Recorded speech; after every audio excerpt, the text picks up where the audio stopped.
बानी पीटीआई ने 24 नवंबर को इस्लामाबाद मार्च की कॉल दे दी। अलीमा खान कहती हैं कि बानी ने कहा है कि पूरे पाकिस्तान में निकलना है।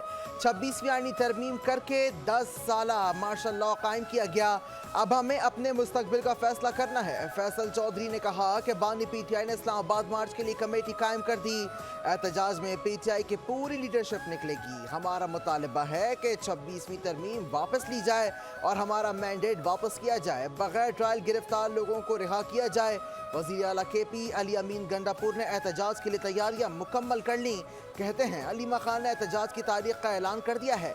इस बार जब तक हमारे मुतालबात पूरे नहीं होते वापस नहीं जाएंगे।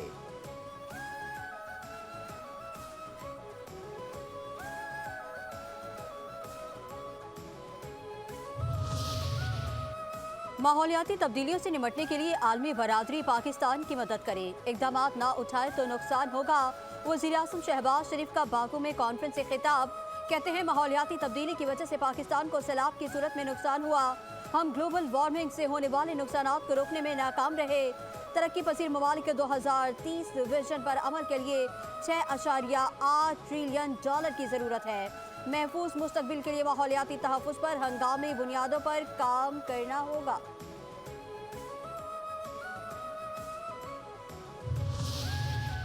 दुनिया तेजी से तब्दील हो रही है। वक्त के तकाज़ों के मुताबिक हमें खुद को बदलना होगा। चेयरमैन सेनेट यूसुफ रज़ा गिलानी का तकरीब से खिताब। कहते हैं बदलती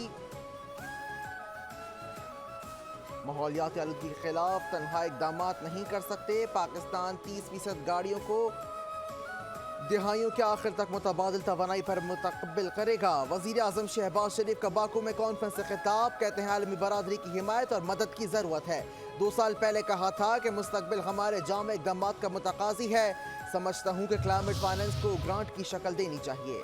दुनिया तेजी से तब्दील हो रही है। वक्त के तकाज़ों के मुताबिक हमें खुद को बदलना होगा। चेयरमैन सेनेट यूसुफ रज़ा गिलानी का तकरीब से खिताब। कहते हैं बदलती दुनिया के तकाज़ों के पेश नज़र हमें फौरी इक़दामात की ज़रूरत है। सर्द जंग के बाद आलमी ताकतों में मुकाबले से ताकत के नए ब्लॉक्स वजूद में आ रहे हैं।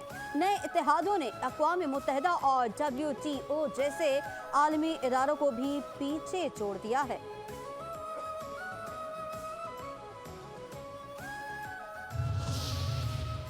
दुनिया को तवील तनाज़ात, इक़्तिसादी अदम इस्तेहकाम, माहौलियाती तब्दीली के चैलेंज दरपेश हैं। वफाकी वज़ीर दाखिला मोहसिन नकवी का कॉन्फ्रेंस से खिताब। कहते हैं बाकायदा इमिग्रेशन की वजूहात के हल के लिए फौरी पायदार इक़दाम ज़रूरी हैं। इंसदाद स्मगलिंग के लिए इलाक़ाई और आलमी ताउन बढ़ाने पर तवज्जो दे रहे हैं।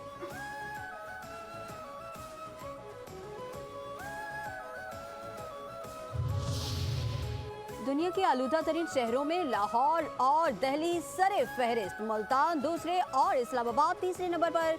रावलपिंडी और पेशावर में स्मोक से मुतासिर। स्मोक और धुंध के बायस मोटरवेज भी बंद, ट्रैफिक की रवानी मुतासिर। इस्लामाबाद में ईंटों का भट्टा सील, मुतअद्दिद अफराद गिरफ्तार। स्मोक पुराना मसला है, रातों रात हल नहीं होगा। वज़ीर आला पंजाब मरीम नवाज की लंदन में मीडिया से गुफ्तगू। कहती हैं स्मोक के मसले को चंद साल में हल कर देंगे। मुल्क में 6 साल से 7 साल बाद दोबारा तरक्की आ रही है।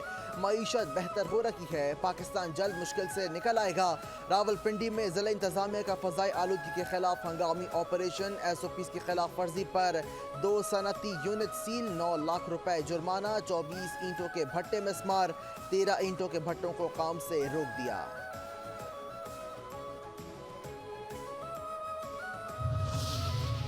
कराची एयरपोर्ट के रनवे पर तैयारों के फिसलने का खदशा। सिविल एविएशन अथॉरिटी ने मौसम की तब्दीली के दौरान वार्निंग जारी कर दी। 25L शबनम से गीला होने के सबब हादसा पेश आ सकते हैं। तमाम एयरलाइंस को तैयारों की लैंडिंग और टेक ऑफ में लाजमी एहतियात की हिदायत।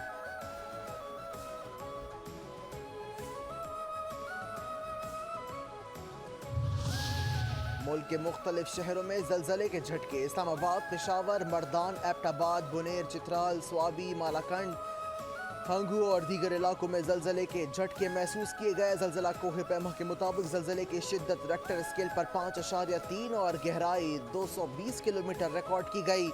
मरकज़ी हिंदू कश रीजन अफगानिस्तान था। ज़लज़ले के बाद लोग घरों से निकल कर खुले मकामात पर पहुँच गए।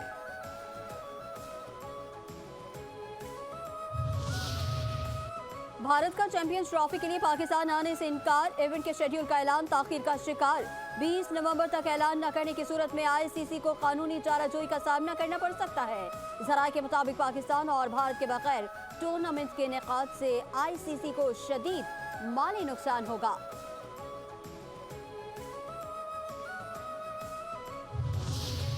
पीसीबी के आईसीसी को खत लिखने के साथ साथ रुकन ममालिक से भी राब्ते। जराये के मुताबिक भारत के इनकार पर आईसीसी रुकन ममालिक को सूरत हाल पर एतमाद में लिया जाएगा। मामला आईसीसी वोटिंग तक जाने के बाद दोबारा से 8 वोट दरकार होंगे। पाकिस्तानी हुकूमत भी सिफारती जराये से दीगर हुकूमतों से राब्ता करेगी।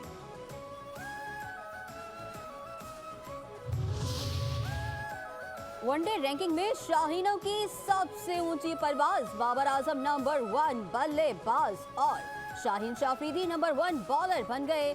आईसीसी ने नए प्लेयर्स की रैंकिंग जारी कर दी। शाहीन शाफरीदी ने रैंकिंग में 3 दर्जे तरक्की की। हारिस रऊफ 14 दर्जे तरक्की के बाद 13वें नंबर पर आ गए। अफगानिस्तान के राशिद खान दूसरे, जनूबी अफ्रीका के रबादा तीसरे नंबर पर। बाबर आजम 2023 से रैंकिंग में पहले नंबर पर हैं। फखर जबान 2 दर्जे तनाजुली के बाद टॉप 10 से बाहर। भारत के कप्तान रोहित शर्मा दूसरे और शुभमन गिल तीसरे नंबर पर मौजूद।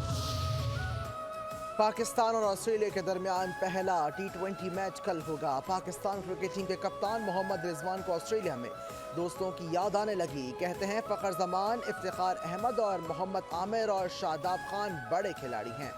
इनकी कमी आसानी से पूरी नहीं हो सकती। जब इंटरनेशनल क्रिकेट खेलते हैं तो चैलेंजेस आते हैं। ऑस्ट्रेलिया में मेज़बानी के खिलाफ खेलना आसान नहीं होता। जो टीम के लिए बेहतर होगा उसे 11 खिलाड़ियों में शामिल करेंगे। बानी पीटीआई और दीगर सियासी रहनुमाओं को लॉन्ग मार्च तोड़फोड़ केस में relief. District and session court Islamabad ने बरियत की दरखास्तों पर महफूज फैसला सुना दिया। बानी पीटीआई असद कैसर, सैफुल्लाह नियाज़ी, शेख रशीद, सदाकत अब्बासी, फैसल जावेद, अली नवाज केस से बरी।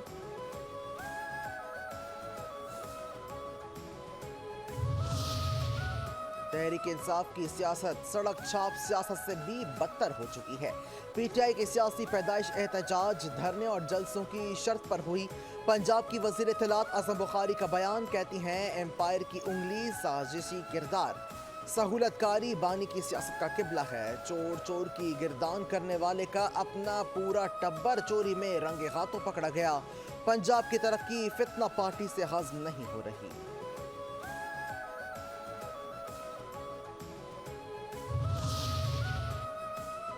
फितनल ख्वारिज के खारिजी नूर वली और गट हाजी की ऑडियो लीक मंजर आम पर आ गई। जरा के मुताबिक ऑडियो में खारिजी नूर वली पाकिस्तान से दहशतगर्दों को वापस न आने के लिए दबाव डाल रहा है। ऑडियो में खारिजी नूर वली महसूद कह रहा है, इत्तला कर दो, हमारी तरफ वापसी की किसी को इजाजत नहीं, हर कोई तैयार है, रास्ता बदलने की इजाजत नहीं। लीक ऑडियो वाज़ेह सबूत है, फितनल ख्वारिज के सरगना अफगानिस्तान में छुपे बैठे हैं। लीक ऑडियो से ये भी साबित होता है कि दहशतगर्दों को अफगानिस्तान से हिदायत जारी की जाती हैं।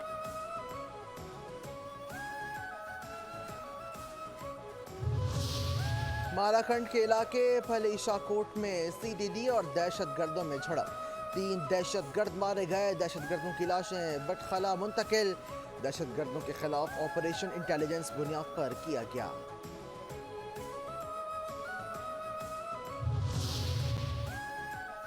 वज़ीर आला बलोचिस्तान सरफराज बुगटी की ज़ेर सदारत सूबाई एक्शन प्लान की तश्कील से मुताल्लिक इजलास। दहशतगर्दी, जराइम, भत्ताखोरी, स्मगलिंग के तदारुक के लिए इक़दाम मौसर बनाने का फैसला। गवर्नेंस की बेहतरी, बहाली, अमन, जामे हिकमत अमली मुरातब की जा रही है। चीफ सेक्रेटरी बलोचिस्तान शकील कादिर खान की इजलास को ब्रीफिंग। वज़ीर आला ने कहा, मौसर एक्शन प्लान के लिए मुजवज़ा हिकमत अमली में जदीद टेक्नोलॉजी को शामिल रखा जाए। दहशतगर्दी और जराइम के खिलाफ फोर्सेस की पेशावराना इस्तेदाद कार में इजाफा नागुज़ीर है। अहदाफ के हुसूल के लिए खातिर खान नताइज चाहते हैं।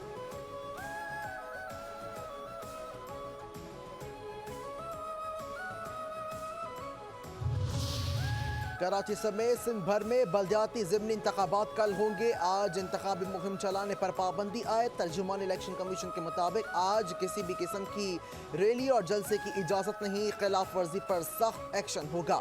सिक्योरिटी के हवाले से तमाम इंतजामात मुकम्मल हैं। सूबे में 213 पोलिंग स्टेशन इंतहाई हसास हैं।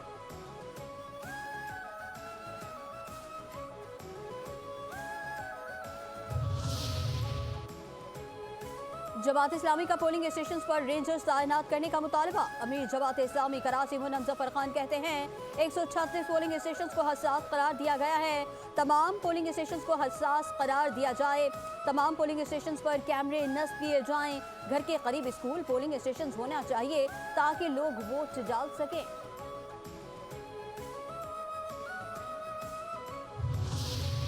सिंध के वजीर आला मुराद अली शाह और वफाकी वजीर बराए समंदरी उमूर कैसर शेख की मुलाकात। माहीगीरों के मसाइल से मुतालिक बातचीत। मुराद अली शाह कहते हैं कि ट्रीटमेंट प्लांट लगाने का प्रोजेक्ट एडवांस स्टेज पर है।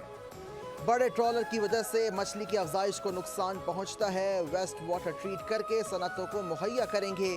वफाकी वजीर ने कहा कि आलमी मुआहदे के तहत सेवरेज ट्रीटमेंट ज़रूरी है।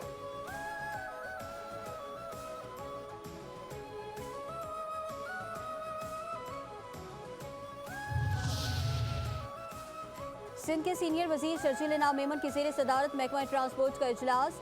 BRT के दोनों मनसूबों पर पेशरफ का जायजा। हुक्काम को रेड लाइन और येलो लाइन BRT मनसूबों पर तामीराती काम तेज करने की हिदायत। शर्जील इनाम मेमन कहते हैं अवाम को सफरी सहूलियात की फराहमी हुकूमत सिंध का अज़्म है। दोनों मनसूबों की तकमील से शहरियों के लिए सफ़र आसान हो जाएगा। मनसूबों की बर वक्त तकमील से लाखों लोगों को रिलीफ मिलेगा।